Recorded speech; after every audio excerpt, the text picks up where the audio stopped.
तो पार्ट 6 में हमने एंड किया था कि जो रश्कोलनिकोव है वो सोनिया के घर पहुंच जाता है।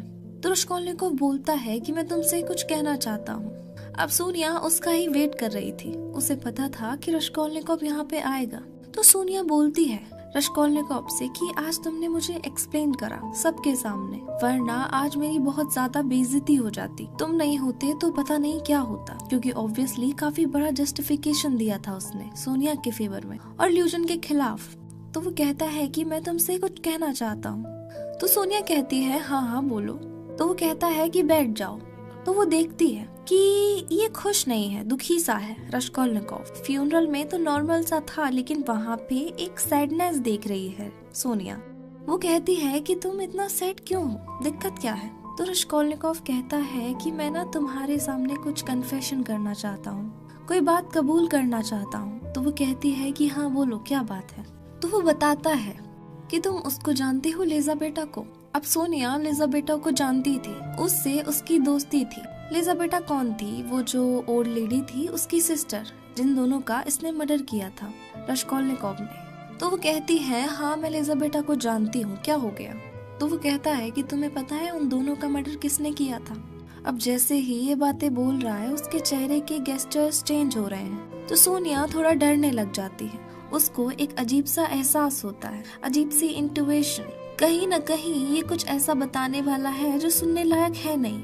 थोड़ा उसकी बॉडी में कपकपाहट आ जाती है सोनिया की। और उसका नेचर ऐसा दिखाया गया है कि वो बहुत इनोसेंट है, बहुत शाय नेचर की है। वो ज्यादा एक्सप्रेस नहीं करती और गॉड बिलीवियर है, भगवान में बहुत ज्यादा बिलीव करती है। तो वो कुछ बोलती नहीं है। वो कहती है डायरेक्ट कि बताओ क्या बात है, घुमाओ मन। वो बोलता है रश्कोलनिकोव कि मैं तुम्हें ऑप्शन देता हूँ 2, तो तुम क्या करोगी। तो कहती है हाँ बताओ क्या ऑप्शन है। वो कहता है कि एक ऑप्शन है जो तुम्हारी मदर है, वो ऐसे ही परेशान रहे, तड़पती रहे और मर जाए, और दूसरी तरफ है ल्यूजन जैसा मक्कार आदमी, बेकार आदमी। तो इन दोनों में से किसी एक को मरना हो तो किसे मारना चाहिए बताओ। ऑब्वियसली वो कहता है कि ल्यूजन को ही मारेंगे, बेकार आदमी है। लेकिन सोनिया कुछ बोलती नहीं है। तो फिर वो कहती है देखो जीना मरना हमारे हाथ में नहीं है, तो हमें ऐसी बातें नहीं करनी चाहिए। कोई आदमी कैसा है कैसा नहीं है ये हमारा काम नहीं है जज करने का। ना ही हम किसी को जज कर सकते हैं और ना ही किसी को किल कर सकते हैं। वो इंसान सही है, खराब है, जो भी है। तो वो इस तरह से आंसर करती है। पर तुम या कोई और इंसान ऐसा काम ना करे किसी को मारने का। तो उसका ऐसा मानना था, उसको सजा अपने आप मिल जाएगी। जो भी इंसान गलत है तो वो फेवर में नहीं है किसी भी इंसान को मारने के। लेकिन रश्कोलनिकोव इस चीज के खिलाफ है। लेकिन वो कहती है तुम ये अजीब से सवाल क्यों पूछ रहे हो, ये बताओ। ये हाइपोथेटिकल क्वेश्चन, इसमें 2 चॉइस है, ये सब बेकार की बातें क्यों कर रहे हो, ऐसा रियल वर्ल्ड में नहीं होता। तुम पॉइंट की बात बताओ। तो वो कहता है कि वो जो लिजाबेटा थी और जो उसकी सिस ओल्ड लेडी थी, तो ना अब जैसे ही वो तोना बोलता है तो सोनिया उसकी आंखों को पढ़ रही है, बॉडी लैंग्वेज रीड कर लेती है। तो उसके अंदर घबराहट हो जाती है, एकदम से उसकी बॉडी एकदम से शेक करना शुरू कर देती है। बेहोश भी हो सकती थी वो। रश्कोलनिकोव भी नहीं बोल पा रहा। तो सोनिया कहती है बोलो क्या है। तो फिर बोलता है बहुत हिम्मत करके कि मैंने उन दोनों को मार दिया। अब जैसे ही ये बोलता है तो सोनिया रोना शुरू कर देती है, बहुत तेज रोती है और कहती है कि मुझे लग ही रहा था तुम ये बोलोगे। मैंने पढ़ लिया था बहुत पहले ही इस चीज को, जब तुम आए थे ना, जब मुझसे बोल रहे थे तभी मैंने पढ़ लिया था। जब तुमने मेरे सामने ये हाइपोथेटिकल क्वेश्चन रखा था ना ल्यूजन और मेरी मदर के बीच में, तभी समझ गई थी कुछ गड़बड़ है, जैसी तुमने लिजाबेटा की बात की थी। पर वो कहती है कि तुम एक इतने अच्छे इंसान हो, तुमने इस तरह से हेल्प करी हमारी जब हमें नीड थी, तो तुम ऐसा काम कर कैसे सकते। क्या मतलब तुमने क्या सोचा जो ऐसा कर दिया। तुम एक बार भी डरे नहीं, तुम्हें गॉड का फियर नहीं है कि तुमने इतना घिनौना काम करा कि तुमने किसी को मार दिया। क्या मोटिवेशन था, क्या रीजन था जो तुमने मार दिया। अब सोनिया सवाल कर रही है उससे, रो भी रही है, परेशान है। तो रश्कोलनिकोव उसको बताता है, रीजन देता है। वो कहता है कि देखो एक रीजन तो यही निकलता है पैसे का, कि मेरे पास पैसे नहीं है, मैं गरीब था, मैं यहाँ पढ़ने आया था, मेरी वजह से मेरी मदर को इतनी परेशानी उठानी पड़ी है और दुनिया भी पैसे की वजह से सिविडग्लोव के घर जाना पड़ा, कितना दुख सहना पड़ा उसे।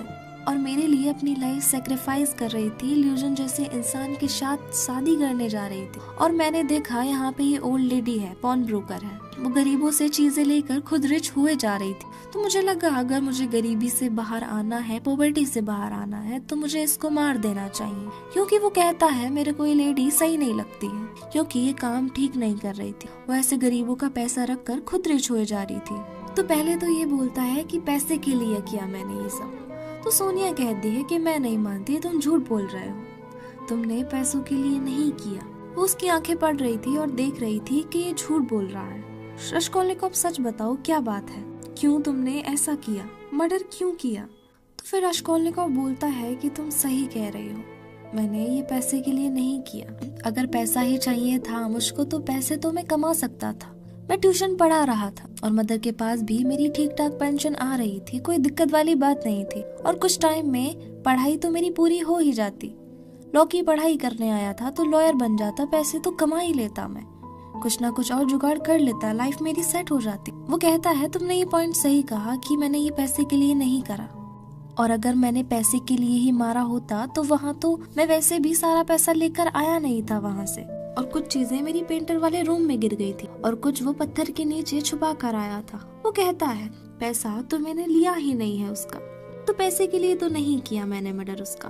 अब पॉइंट उठता है कि मर्डर फिर क्यों करा तुमने? सोनिया कहती है फिर तुमने क्यों किया, बताओ क्या रियलिटी है? अब वो बोलता है देखो ऐसा है। अब वो कहानी आ जाती है जो मैंने आपको बहुत पहले से बताई थी, जो पोरफ्राई ने बताई थी, पुलिस डिटेक्टिव ने, रश्कोलनिकोव ने जो आर्टिकल लिखा था कि जो एक्स्ट्रा ऑर्डिनरी मैन होते हैं, एक तरीके से वो कहानी रिपीट कर रहे हैं इनडायरेक्टली वे में, और वो एक तरीके से अपने आप को एक एक्स्ट्रा ऑर्डिनरी मैन प्रूव करने की कोशिश कर रहा था कि वो एक्स्ट्रा ऑर्डिनरी मैन है और लॉ से भी ऊपर है। तो ज्यादातर मेजोरिटी ऑफ लॉ के बियॉन्ड जाके उसने ये करा। तो एक्स्ट्रा ऑर्डिनरी मैन तो वही है, और उसने आर्टिकल में भी वही लिखा था कि जो एक्स्ट्रा ऑर्डिनरी मैन है वो लॉ के भी ऊपर है, वो अपनी इनर कॉन्शियस से चलता है। तो वही वाली थ्योरी वो बताता है। तो सोनिया कहती है ये तो बेकार की बातें कर रहे हो, ये तो कोई रीजन ही नहीं हुआ, क्या बेवकूफ भरी बातें। वो नहीं मानती उसकी जस्टिफिकेशन को। ऑब्वियसली वो इस चीज को डायरेक्ट रिजेक्ट नहीं कर रही, but she is not happy, she is not accepting. वो जो रीजंस दे रहा है उनको एक्सेप्ट नहीं कर रही। फिर वो बोलता है और खुद ही कंफ्यूज्ड है एक तरीके से, अगर आप पढ़ेंगे तो समझ आएगा आपको। उसे खुद ही नहीं पता कि उसने क्यों किया है ये। फिर वो कहता है शायद मैंने इसलिए किया है कि शायद एक तरीके से मैं एग्जिस्टेंस में एक कीड़े मकोड़े की तरह जीवन नहीं जीना चाहता था। मैं इस एग्जिस्टेंस में एक प्लेस ढूंढ रहा था। तो एक तरीके से एग्जिस्टेंस क्राइसिस थी मुझे कि मैं इस एग्जिस्टेंस में क्यों हूँ। 2 महीने बैठकर मैं यही सोच रहा था, और मैं एक कीड़े मकोड़े जैसा जीवन नहीं जीना चाहता था। मैं अपने आप को ब्रेव और पावरफुल प्रूव करना चाहता था, और कोई रीजन नहीं है। मैं मैनकाइंड का भला चाहता हूँ। मैं तो बस अपने आप को प्रूव करने के लिए ये सब किया कि हाँ भाई मैं एक मैन हूँ, इसलिए मैंने ये काम किया है। अब सोनिया हैरान है उसकी बातें सुन के। डायरेक्टली नहीं बोल रही है, लेकिन इस जस्टिफिकेशन से हैरान है वो। बॉडी लैंग्वेज से बिल्कुल फील हो रहा है कि ये जस्टिफिकेशन कितनी इनवैलिड है, कैसे बचकाना बेवकूफों वाली बातें कर रहा है। तो उसने अपने दिमाग में बातें भर ली हैं, बिल्कुल ही बेकार आइडियोलॉजीज भर ली हैं। उसने अपने दिमाग में भर रखी थी और उस बेकार आइडियोलॉजीज पे जाके उसने ये क्राइम कर दिया।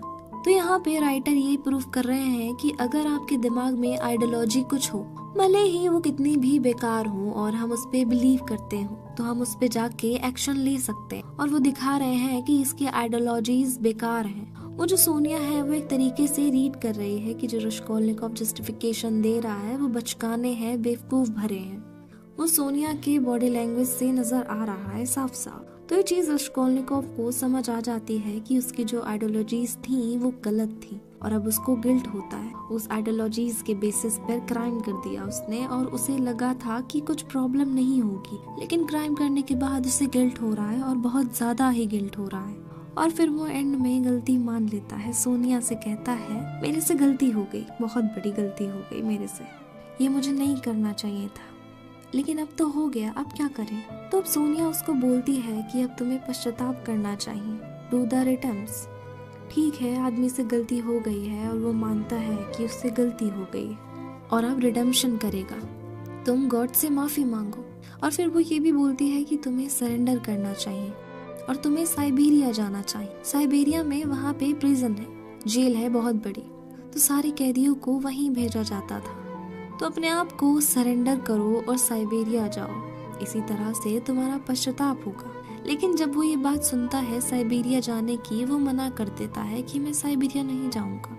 तो ये बोलने के बाद 1-2 मिनट का साइलेंस हो जाता है। फिर बोलता है कि अगर मैं जेल चला जाऊंगा तो तुम मुझे देखने आओगी, मिलने आओगी मेरे से। सोनिया कहती है हाँ आऊंगी, मैं तुम्हें मिलने आऊंगी। और ये कहते ही रोना शुरू कर देती है, रोती है, रश्कोलनिकोव को हक कर लेती है। तो सोनिया बहुत रोती है। रश्कोलनिकोव के जाने से उसे बहुत ज्यादा ही हर्ट हो रहा है और रश्कोलनिकोव की आंखों में भी आंसू आ जाते हैं। तो वो बोलती है उसको कि मैं तुम्हारे साथ रहूंगी हमेशा, जहाँ जहाँ तुम जाओगे वहाँ वहाँ मैं जाऊंगी। तुम साइबेरिया जाओगे मैं वहाँ भी आऊंगी तुम्हारे साथ, और मैं तुम्हें जेल में देखने आऊंगी। और अब रश्कोलनिकोव को अपना दिल काफी हल्का लगता है, क्योंकि उसने क्राइम किया था। उसको समझ में आया कि जो उसकी सोच थी, आइडियोलॉजीज थी, वो गलती उससे बहुत बड़ी हो गई। उसको पश्चाताप करना पड़ेगा। पर उसको इस चीज की खुशी है कि सोनिया उसको एक्सेप्ट करती है। उसने क्राइम किया है, वो क्रिमिनल है, लेकिन फिर भी एक्सेप्ट करती है। She is very innocent, God believe you, जिसकी वजह से वो सही ट्रैक पर रहती है। इन द सेंस उसका जो मोरल कंपस है सही डिसीजन लेता है। तो रश्कोलनिकोव उसके अंदर एक मोरल कंपस ढूंढ रहा है। वो बता रही है कि क्या सही है और क्या गलत नहीं है। उसे मालूम पड़ता है सोनिया के थ्रू ही कि हाँ मैं गलत हूँ। सही क्या है गलत क्या है, उसमें हमेशा आदमी कंफ्यूज रहा है। मोरालिटी के क्वेश्चन पर दोस्तोयेव्स्की बात करते हैं, तो उसी का वो एक इनर रिफ्लेक्शन है। और दोस्तोयेव्स्की हमेशा ये भी दिखाते हैं कि जो गॉड में बिलीव करता है उनका मोरल कंपास हमेशा स्ट्रांग रहता है। जब भी वो कुछ गलत करने जाएंगे तो ऑटोमेटिकली उनको वो राइट डायरेक्शन में पुश करेगा। तो सोनिया को एक इनोसेंट सोल दिखाया गया है। तो ये है। अब आगे क्या है कि कन्फेशन हो जाता है। तो वहाँ पे वो आ जाता है इतने में लेवेजनिकोव इल्यूजन का रूम में, और वो आके बताता है सोनिया तुम्हारी जो मदर है उनकी हालत बहुत खराब है। वो कहती है कि क्या हो गया, कि जो कैटरीना है ना, वो बच्चों को छोड़कर, मैंने बताया था लास्ट पार्ट में कि वो अपने बच्चों से कहकर चली जाती है कि मैं तुम्हें न्याय दिलाऊंगी। तो वो वहाँ गई थी मार्वेदलोफ के पुराने बॉस के पास उससे हेल्प मांगने के लिए। वो कहती है कि हमारे साथ कितना गलत हुआ, हमारी हेल्प करो, हमें घर से निकाल दिया गया है, ये चीजें हुई हैं। तो हेल्प मांगने गई थी वो मार्वेदलोफ के पुराने बॉस के पास, जहाँ वो पहले गवर्नमेंट जॉब करता था। एक क्लर्क था, बॉस घर में नहीं होता, वो किसी जनरल से मिलने गया होता है। तो वहाँ पहुँच जाती है उसके बॉस से मिलने। तो वो घर जाके उससे मिलने की कोशिश करती है। अब वो जो बॉस है वो देखता है कि यहाँ भी कहाँ पीछे पीछे आ गई मेरे, तो वो रिजेक्ट कर देता है कि मैं नहीं हूँ, मैं नहीं मिल सकता। तो एक तरीके से क्या है, वो भगा देता है, मैं नहीं मिलूंगा। लेकिन जो कैटरीना है वो लोगों को दूसरी स्टोरी सुनाती है कि मैं गई थी उसके पास, वो मुझे क्या रिजेक्ट करता, मैंने ही उसे रिजेक्ट कर दिया। तो वो बताता है कि बॉस से तो लड़ाई हो गई थी उसकी, लेकिन लेवेजनिकोव बताता है कि तुम्हारी मदर तीनों बच्चों के साथ जो जनरल है उसके घर के आगे बैठ गई है। अब बैठ क्यों गई है वहाँ पे उसने बोला है कि जो बच्चे हैं 2 छोटे छोटे वहाँ पे डांस करेंगे, और जो बड़ी लड़की है वो गाना गाएगी और ये भी गाना गाएगी। अब हम बीट आर्टिस्ट बन जाएंगे, स्ट्रीट म्यूजिशियन। तो बड़ी लड़की और कैटरीना गाना गाएंगे, छोटे 2 बच्चे हैं वो डांस करेंगे, और ये सब करके वो पैसे कमाएंगे। फिर वो बताती है सबको, जहाँ से वो लोग निकल रहे थे जनरल के घर के आगे से, कि देखो मैं कितने वेल्दी फैमिली से हूँ और बिलोंग करती हूँ वेल्दी फैमिली से। मेरे फादर इतने वेल्दी थे और क्या हालत हो गई है मेरी, बताओ। मेरी हालत एक बेगर जैसी हो गई है। तो उसे लगा था कि जब ये लोग देखेंगे तो अंदर जाकर ये लोग बोलेंगे जनरल से उसके बारे में, आप हेल्प क्यों नहीं करते, शायद हेल्प मिल जाए कुछ। तो इस तरीके से वो वहाँ पे कर रही थी। तो जैसे ही ये बात मालूम पड़ती है उसको, सोनिया रुकती नहीं है। सोनिया फटाफट वहाँ से भागती है अपनी मदर को देखने के लिए। उसको ये बात मालूम पड़ती है तो उसको बहुत खराब लगता है कि वो वहाँ पे इस तरीके से कर रही है। अब रश्कोलनिकोव है वो वापस अपने रूम की तरफ चला जाता है, लेवेजनिकोव भी चला जाता है और सोनिया तो चली ही गई है। तो अब क्या होता है, रश्कोलनिकोव अपने घर आया है, थोड़ा परेशान सा इसलिए भी है और खुश भी है कि उसने अपना गुनाह कबूल कर दिया, बता दिया। और एक परेशानी भी है उसके अंदर, ये है कि अब मुझे सब कुछ छोड़ के जाना पड़ेगा। उसके अंदर यही चल रहा है कि मैं पुलिस के पास जाके अपना गुनाह कबूल करूं या ना करूं, क्या मैं जेल जाऊं या ना जाऊं। तो सोनिया ने तो बोला है कि तुम्हारा पश्चाताप ऐसे ही होगा, लेकिन एक मन उसका कह रहा है कि मैं नहीं जाऊंगा। तो अपनी खिड़की पर खड़ा है और वहां से बहुत दूर देख रहा है और उस खालीपन से उसे खालीपन महसूस होता है। तो अपनी एग्जिस्टेंस को भी वो पाउंडर कर रहा है। अब इतने में क्या होता है, उसके रूम में दुनिया आ जाती है, उसकी सिस्टर। तो वो कहती है कि रश्कोलनिकोव, रजुमीन ने मुझे सब बता दिया तुम्हारे बारे में, कि तुम्हारे साथ क्या क्या हुआ लाइफ में। इतने जो पुलिस ने तुम्हारा इंटरोगेशन किया, तुम्हें दिक्कत आई। अब दुनिया को पता नहीं है कि उसने मर्डर किया है। इनको सबको लग रहा है कि पुलिस जानबूझकर रश्कोलनिकोव को परेशान कर रही है। तो वो कहती है कि मुझे समझ में आ गया कि तुम क्यों परेशान, बट कोई बात नहीं, सब सही हो जाएगा। और अब मुझे समझ में आ गया तुम अकेली क्यों रहते हो। तो उससे पूरी बात क्लियर हो गई थी, रजुमीन ने सब बता दिया था उसे। दुनिया कहती है सब ठीक हो जाएगा, इतना परेशान मत हो, हम तुम्हारी हेल्प के लिए यहाँ पे हैं, तुम्हें परेशान भी नहीं करेंगे कि हाँ तुम हमसे बात करो। अब वो रश्कोलनिकोव दुनिया से कहता है कि तुम्हें रजुमीन कैसा लगता है। तो दुनिया ब्लश करती है। तो वो कहता है कि अच्छा लड़का है वो। और फाइनली वो दुनिया की आंखों में देखता है और दुनिया से कहता है कि गुड बाय। और जब उसने गुड बाय बोला तो उसने गुड बाय पे कुछ ज्यादा ही फोकस किया, ऐसा कि जैसे मान लीजिए आखिरी गुड बाय हो। दुनिया को लगता है कि ऐसा गुड बाय क्यों बोल रहा है, जैसे कभी गुड बाय नहीं होगा। तो वो रश्कोलनिकोव कुछ नहीं बोलता। खैर दुनिया चली जाती है। अब ये रश्कोलनिकोव है, ये भी बाहर आ जाता है। इसका भी मन नहीं लगता। शाम के आसपास का टाइम था, तो almost kind of dust time. तो बाहर आ गया है, सड़क पर होता है। तो उसको मिल जाता है लेवेजनिकोव, वही जो ल्यूजन का रूममेट पार्टनर था। तो लेवेजनिकोव कहता है रश्कोलनिकोव कहाँ जा रहे हो तुम। कैटरीना की तो बहुत हालत खराब हो गई है, उसकी हालत तो बहुत दिक्कत में है। सोनिया उसको समझाने की कोशिश कर रही है, लेकिन वो मान नहीं रही है। तो वो कहता है कि जहाँ पे वो ब्रिज है उसके पास है। तो वो वहाँ पे पहुँच जाते हैं। तो जब वो वहाँ पे ये दोनों पहुँचते हैं तो वहाँ पे क्या होता है, जो कैटरीना है वो अपने बच्चों के साथ है। वो वहाँ पे परफॉर्मेंस कर रहे हैं। अब परफॉर्मेंस क्या कर रहे हैं, जो दो छोटे बच्चे हैं वो डांस कर रहे हैं, पोलैंड का गाना गा रही है और जो क्राउड है वो देख रहा है और बच्चों को बिल्कुल तैयार कर रखा है। तो ये सब हो रहा है, बच्चे रो रहे हैं, उन्हें समझ में नहीं आ रहा कि ये चल क्या रहा है। तो रोए भी जा रहे हैं और डांस भी करे जा रहे हैं। तो मजबूरी है, क्या करें। तो क्या है कि जब रश्कोलनिकोव पहुंचता है वहाँ पे, तो रश्कोलनिकोव कहता है कि कैटरीना आप ये ना करें, आपको तो बोर्डिंग स्कूल खोलना है, आपने बोला था। सोनिया भी समझा रही है कि मदन मेरे घर चलो, मेरा घर बिल्कुल पास में है, ये सब करने की जरूरत नहीं है। तो कैटरीना मानती नहीं है, वो कहती है नहीं नहीं मैं यही रहूंगी। सोनिया कहती है आप प्लीज उस वाले घर में चले जाओ वापस, थोड़ा बहुत डिस्प्यूट हो जाता है, एमिलिया से कह देना, मान जाएंगी। क्यों आप इतना स्ट्रेस झेल रही है, ऐसे कैसे रात को सो पाओगे आप सब, समझा करो पॉइंट को। कैटरीना कहती है मैं उस घर में तो जाऊंगी नहीं, जीते जी मैं उस घर में कुछ भी हो जाए मैं नहीं जाऊंगी। अब वो मानने को तैयार ही नहीं है। तो रश्कोलनिकोव समझा रहा है कि आप तो कह रहे थे कि बोर्डिंग स्कूल खोलोगे, उसके बारे में तो सोचो, ऐसे कैसे खोल लोगे आप बोर्डिंग स्कूल सड़क पे रहकर। वो हंसती है कैटरीना, कहती है ये तो सब बेकार की बातें, सब सपने की बातें थी, अब तो ये सड़क ही बोर्डिंग स्कूल है।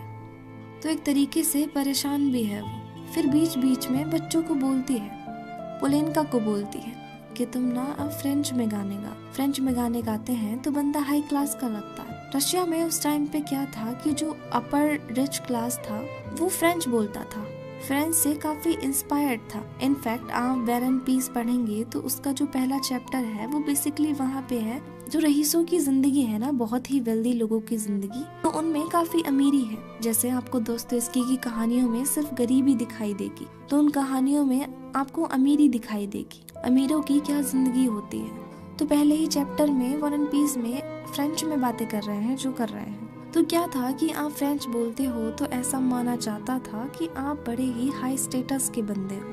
वहाँ पे अमीर लोग इंग्लिश नहीं बोलते थे, रशियन नहीं बोलते थे, फ्रेंच बोलते थे। तो वो कहती है फ्रेंच में गाना गाओ, इंग्लिश में मत गाओ। वो कहती है कि वहाँ पे जाएंगे उस एरिया में, वहाँ पे सब अमीर रहते हैं, हमें पैसे मिल जाएंगे। जब ये सब कर ही रहे हैं तो अच्छी जगह परफॉर्मेंस करेंगे, यहाँ पे तो पैसे मिल नहीं रहे हैं।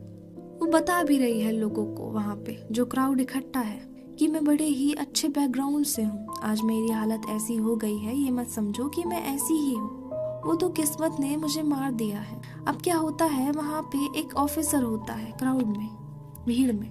वो आगे आता है, उसकी हालत देख के उसे तरस आ जाता है और 3 रूबल का नोट उसे दे देता है। अब 3 रूबल काफी होते थे, तो बहुत उसको ब्लेसिंग देती है कि अच्छे लोग भी हैं दुनिया में, ये है वो है। अब इतने में वहाँ पे एक पुलिसमैन भी आता है पीछे से। पुलिसमैन कहता है कि सड़क पर तुम लोग ये मत करो, ये अलाउ नहीं है। तो वो कहती है अलाउ क्यों नहीं है? वो कहता है कि ये जो म्यूजिक बॉक्स तुम बजा रहे हो, ये म्यूजिक बॉक्स को प्ले करने के लिए लाइसेंस लगता है। तो वो कहती है कि ये क्या बात हुई, लाइसेंस लगता है, ये कोई बात थोड़ी ना है। तो वहाँ बहस स्टार्ट हो जाती है तरीके से। अब इतने में क्या होता है, वो जो ऑफिसर आया था वो कहता है कि आप लोग एक काम करो, यहाँ पे क्यों परेशान हो रहे हो, आप लोग मेरे साथ आओ। तो ये कह के ऑफिसर आगे चल देता है। तो 2 जो छोटे बच्चे हैं वो परेशान हो गए हैं कि यहाँ पे इतनी भीड़ भाड़ क्यों है, और जबरदस्ती उनको डांस करना पड़ रहा था। मन था नहीं उनका डांस करने का, भूखे वैसे ही थे वो। तो वो देखते हैं कि ये ऑफिसर अंकल सही लग रहे हैं, उनके पीछे पीछे चल देते हैं बच्चे और ऑफिसर के पीछे भागते हैं। और कैटरीना को लगता है कि बच्चे चले जा रहे हैं। वो कहती है कि बच्चे कहाँ जा रहे हो, आगे आगे ऑफिसर, पीछे 2 बच्चे भाग रहे हैं। बच्चों को लेने के लिए कैटरीना भाग रही है और कैटरीना के पीछे रश्कोलनिकोव और लेवेज़निकोव जा रहे हैं कि अरे कहाँ जा रहे हो, और सोनिया भी, क्योंकि सोनिया भी मदर के पीछे थी। तो जो पुलिसमैन है वो भी देख रहा है कि ये हो क्या रहा है। तो पूरा मतलब एक सीन क्रिएट हो जाता है। तो आगे जाके ना क्या होता है, कैटरीना एक पत्थर से जाके टकरा कर गिर जाती है, और जब पत्थर से टकरा कर गिरती है तो खून निकलता है। अब सोनिया घबरा जाती है क्योंकि सोनिया उसके पीछे ही थी। अरे मदर को क्या हो गया, वो देखती है तो मदर के खून निकल रहा है। उसको ना टीबी की प्रॉब्लम थी, तो एक तरीके से उसको ब्लड वॉमिटिंग हो जाती। तो वहाँ भीड़ भी होती है। जब जो ऑफिसर था वो देखता है कि पीछे कोई गिर गया है, तो आता है कि अरे क्या हो गया।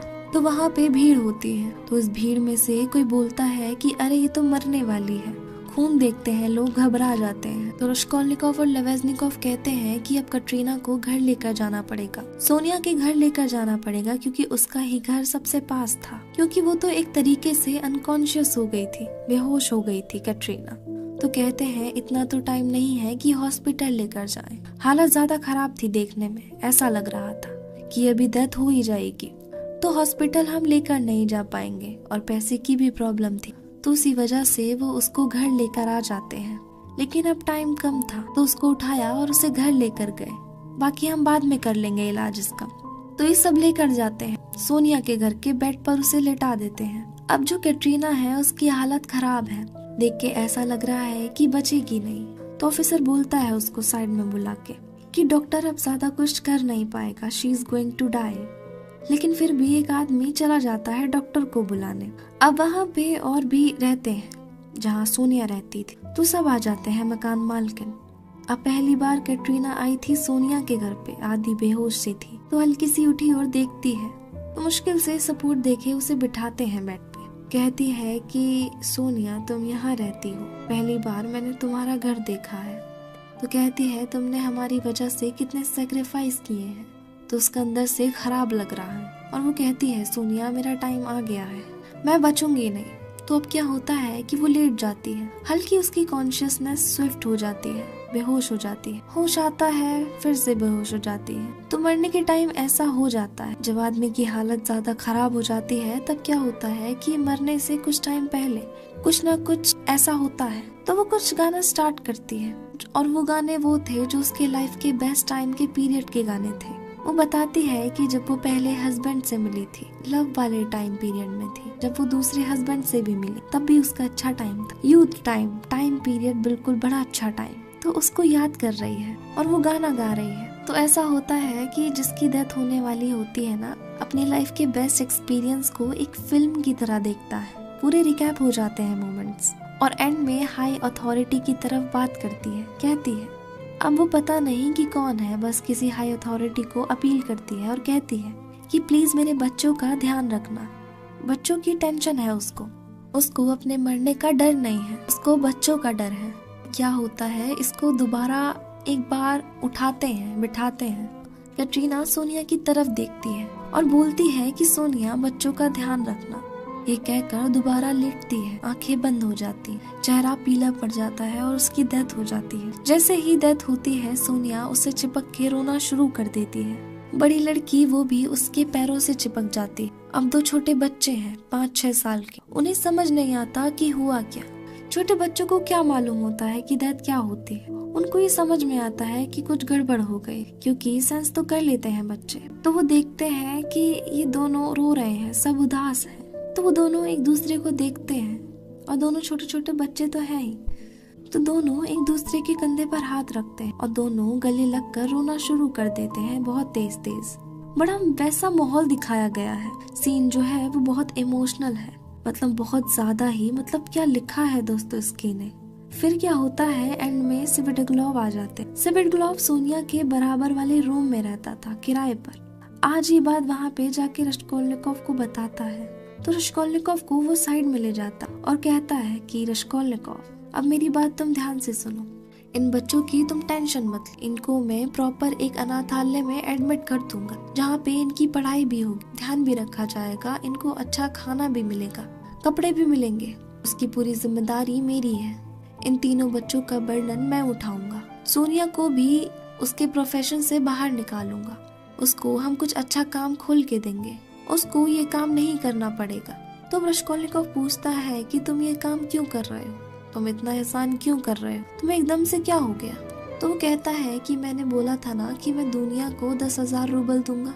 अब मुझे पता है दुनिया लेगी तो है नहीं, तो उसको मैं कहीं ना कहीं मैं बर्बाद कर देता पैसों को। अब इससे अच्छा है किसी अच्छे काम में लगा दूं, एटलीस्ट कुछ पश्चाताप तो होगा।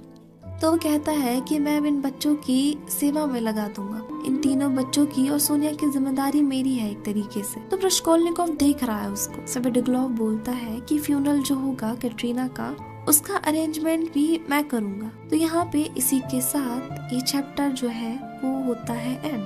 और अभी इसका 1 या 2 या फिर 3 पार्ट और बनेंगे। बाकी हम आपको नेक्स्ट पार्ट में मिलते हैं। जब तक के लिए bye bye and take care.